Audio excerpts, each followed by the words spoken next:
नमस्कार, मैं संध्या सिंह एक बार फिर आपके सामने आई हूँ।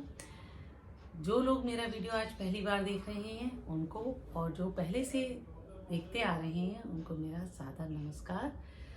तो आज मैं क्रिया योग यानी कुंडलिनी के प्रैक्टिस के लिए किस तरह से हम सांस लें या प्राणायाम कि हम उस कुंडलिनी के रास्ते पर चल सकें। मैं बहुत आसान तरीके बताने वाली हूँ, इसलिए ध्यान से सुनिएगा। और हो सकता है बहुत सारे लोग जो कठिन रास्तों में यकीन करते हैं वो मुझसे सहमत ना हो, है ना। जैसे बहुत सारे लोग मुझसे इस बात से ही सहमत नहीं होते, गुरु की दीक्षा के बिना कैसे पॉसिबल है। देखिए, गुरु की दीक्षा की ज़रूरत कहाँ पड़ती है। गुरु आपको हम्बल बनाए रखता है, आपकी जो अचीवमेंट है उसके प्रति हम्बल रखता है, उसके प्रति घमंड नहीं आने देता। तो अगर आप ये मानकर चलें कि जो भी हम सीखते हैं, पहली बात तो जब तक आप हम्बल नहीं होंगे इस तरह की कोई भी विद्या सीखना बहुत मुश्किल है, ठीक है। तो उसकी पहली वो है, तो ऐसा नहीं है कि वो अच्छा फिर आपने सीख ली और हो सकता है सीखने के बाद कुछ घमंड आ जाए। तो उसके लिए आप एक ही देखिए, घमंड तो आप कभी भी किसी भी चीज़ का कर सकते हैं, जो चीज़ आपके पास है उसके लिए भी, जो नहीं है उसके लिए भी, ठीक है। तो इसके लिए आप सिर्फ और सिर्फ रोज़ बरोज़, मैंने जो देखा है, मैं अपनी ज़िंदगी में कुछ भी मेरी लाइफ में अच्छा हो या बुरा हो, एक ईश्वर को ही उसको सरेंडर करती हूँ। ये भी नहीं सोचती कि कर्म भी मैं नहीं जानती, सच में हम में से कोई नहीं जानता कौन सा कर्म हमें हमारा अच्छा है या बुरा, उसको भी सरेंडर करिए। अच्छा और बुरा कर्म करके कि अच्छा कर्म मेरा है और खराब कर्म किसी और का, वैसा ना करें।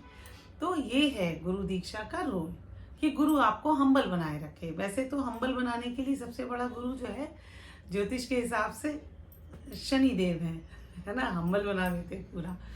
तो आज मैं बात करने वाली थी, जैसे तो हम बहुत आगे जा सकते हैं, इसी बात को बहुत देर तक डिस्कस कर सकते हैं। प्राणायाम, क्रिया योग के लिए प्राणायाम कैसे करें कि क्रिया योग आप कर सकें उसके रास्ते पर। सबसे पहले तो ये समझिए कि आप थोड़ी देर अनुलोम विलोम प्राणायाम ज़रूर करें, उससे आपकी नाड़ियाँ थोड़ी खुल जाती हैं।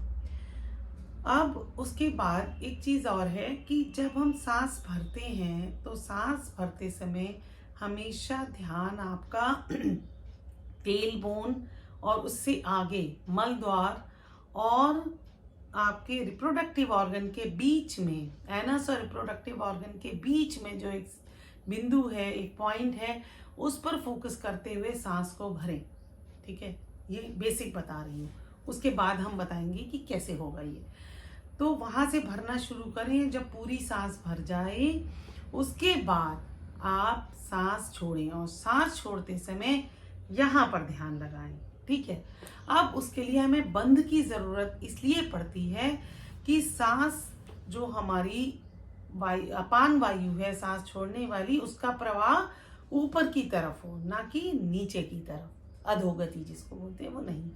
तो उसके लिए हम अलग अलग तरकीबें अपनाते हैं, जैसे कि मूल बंध है और हमारा जलंधर बंध है। तो हम दोनों चीज़ें कैसे, और तीसरा है उड्डयन बंध। उड्डयन बंध में आपका जो ये होता है, आपने सांस छोड़ी और पेट अंदर किया, पेट इतना अंदर किया कि उससे ज़्यादा अंदर आप नहीं कर सकते थे। सांस छोड़ते समय उतना अंदर किया कि आपको सिर्फ यही ध्यान रखना है कि मेरा पेट मेरी रीढ़ की जो हड्डी है यानी स्पाइन है उससे अटैच हो रहा है, उतना, ठीक है। फिर जब हम सांस भरेंगे तो पेट अंदर ही रहेगा और सांस भरेंगे और हमारी चेस्ट फूलेगी। फिर उसके बाद जब हम दोबारा से सांस छोड़ेंगे तो पेट और अंदर जाएगा। हाँ, तो ये हमारा इसका प्राणायाम का उड्डयन बंद इस तरह से लग जाता है। अब हम बात करते हैं कैसे करें। सबसे बढ़िया पोजीशन जो होती है वो मैं बता रही हूँ। पहले तो मैं ये बता दूँ, अगर आप बहुत ज़्यादा नहीं कर सकते तो सीधा सीधा इस तरह से शवासन में लेट कर करें, ठीक है। उम्मीद करती हूँ आप देख पा रहे होंगे, ठीक है। अब आप थोड़ा इस बिना तकिए के लेटे हुए हैं। अगर आपकी तकिया मोटी है तो पतली करें, तो धीरे धीरे इस रास्ते पर बढ़े।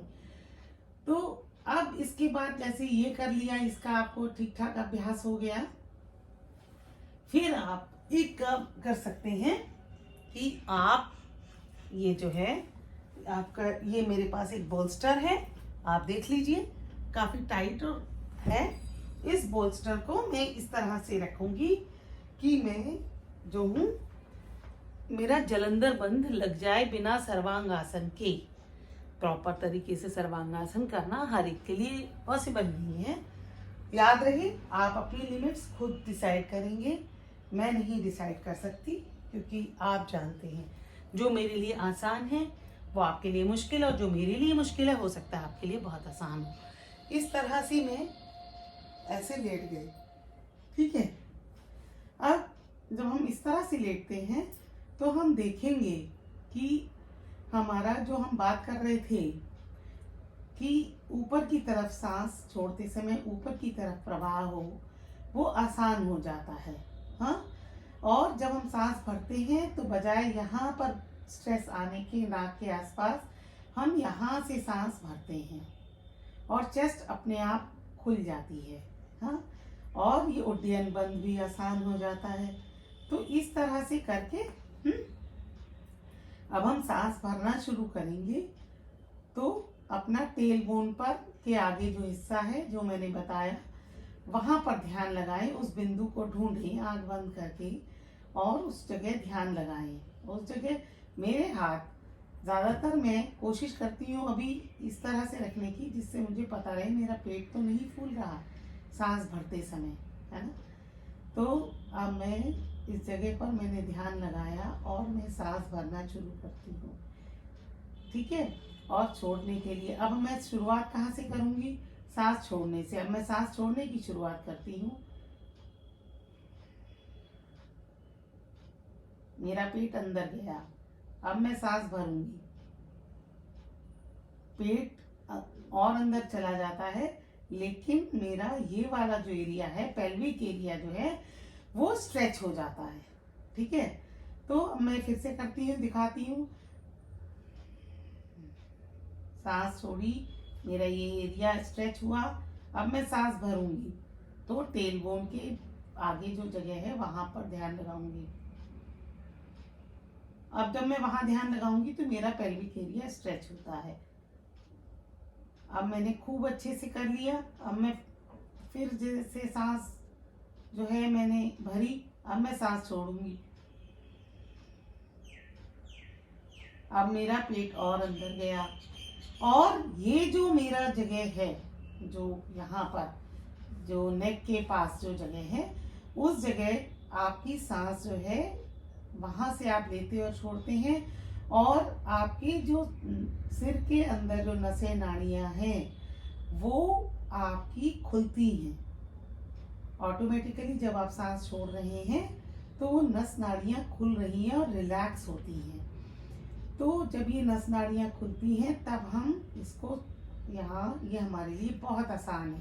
देखिए कितना पैसिव और आसान तरीका है, नहीं तो बहुत मुश्किल है ना।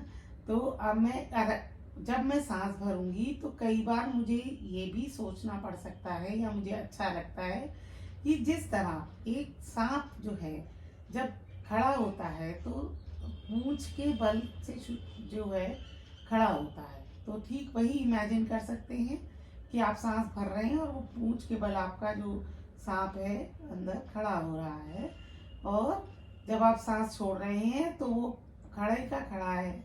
और इस तरह से, या आप कोई पाइप, पतली पाइप इमेजिन कर सकते हैं, जैसे बैलून होते हैं पतले वाले, पर जोर नहीं लगाना, उसमें जोर लगा के हवा भरते हैं, इसमें आप बिल्कुल आहिस्ता से हवा भरेंगे उस पतले वाले बैलून को, जो कि नीचे से बहुत ही पतला और ऊपर जाते जाते वो चौड़ा होता जा रहा है।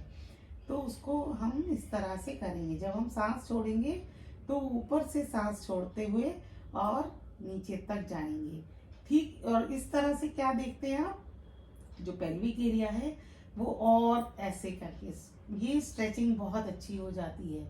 और आप देखेंगे आपकी कई बीमारियां जैसे हिप जॉइंट आपका लॉक्ड रहता है उसमें आराम है, और आपके जो जुकाम वगैरह है, साइनस है, उसमें आराम मिलेगा। तो इस तरह से हम कर सकते हैं।